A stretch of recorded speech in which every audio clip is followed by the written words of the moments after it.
Radio.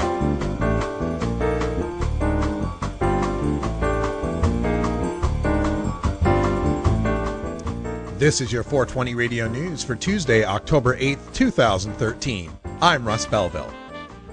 U.S. Supreme Court rejects marijuana reclassification appeal from StopTheDrugWar.org.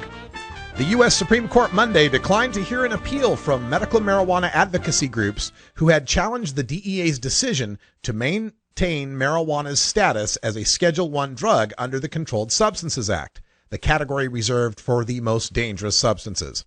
The court denied in summary order a petition for a writ of certiorari from the groups led by Americans for Safe Access, which had sought Supreme Court review of a D.C. Circuit Court of Appeals decision upholding the DEA's ruling that a change in marijuana's classification required that the FDA's recognition of acceptable medical uses for the drugs existed.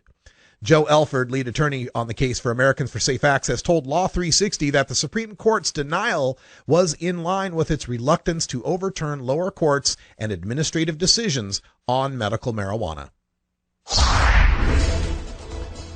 City medical marijuana ban to be argued before Michigan Supreme Court from MichiganLive.com. The city of Wyoming's 3-year-old ban on medical marijuana will face its final test this week as attorneys argue before the state Supreme Court whether the city can reject the voter-approved Medical Marijuana Act on the grounds that the act violates federal law. Tur Beek, who said he uses marijuana to treat back pain and diabetes symptoms, said the city violated the tenets of the Medical Marijuana Act, which was passed by 63% of the voters statewide and by 59% of the voters in the city of Wyoming in 2008. His lawsuit was joined by the ACLU. In 2011, Kent County Circuit Court Judge Dennis Lieber ruled that the federal law against marijuana use trumps the state's Medical Marijuana Act. But last year, the Michigan Court of Appeals reversed Lieber's ruling.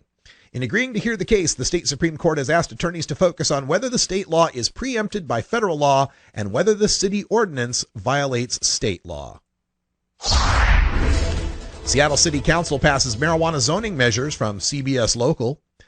Nearly a year after Washington's voters legalized marijuana for recreational use, Seattle City Council has voted to set limits on where pot-related businesses can locate. The council on Monday approved a zoning measure for marijuana grow operations, processing facilities, and retail stores. It limits indoor grows to 20,000 square feet and allows them only in certain industrial areas.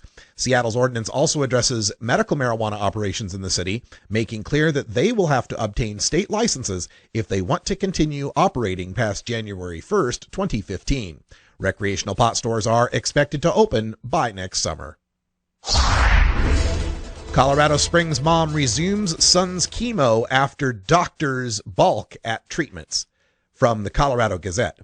Facing the threat of a bitter court battle, a Colorado Springs mother on Monday resumed treating her 3-year-old son's cancer the traditional way, using chemotherapy. Children's Hospital doctors in Colorado Springs ordered the treatment, and the case was reported to the El Paso County Department of Human Services when the mother refused. Doctors diagnosed Landon last fall with leukemia and began him on an intensive regimen of chemotherapy and radiation. 9 months of treatments made him violently ill, his mother said, causing him to vomit 30 to 50 times a day. In May, Riddle tried something else. She stopped a daily regimen of chemotherapy pills in favor of a strain of marijuana called Charlotte's Web. The difference was remarkable, Riddle said, adding that Landon remained in remission and chemotherapy side effects had faded.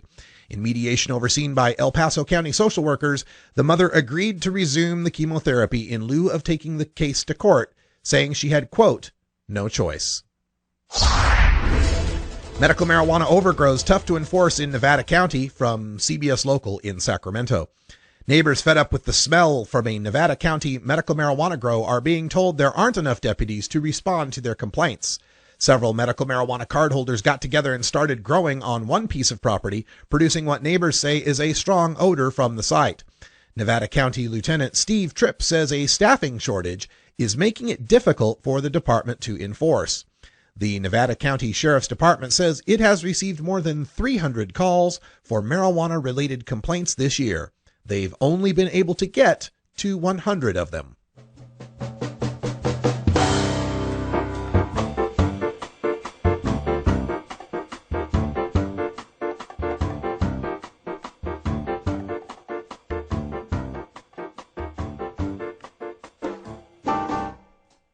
This has been your 420 Radio News for Tuesday, October 8th, 2013. I'm Russ Belville. When we come back, we go behind the headlines and take a look at the poll numbers from Texas on the questions of medical marijuana, decriminalization, and legalization. The results might shock you. You're listening to The Russ Belville Show on 420radio.org. We'll be right back.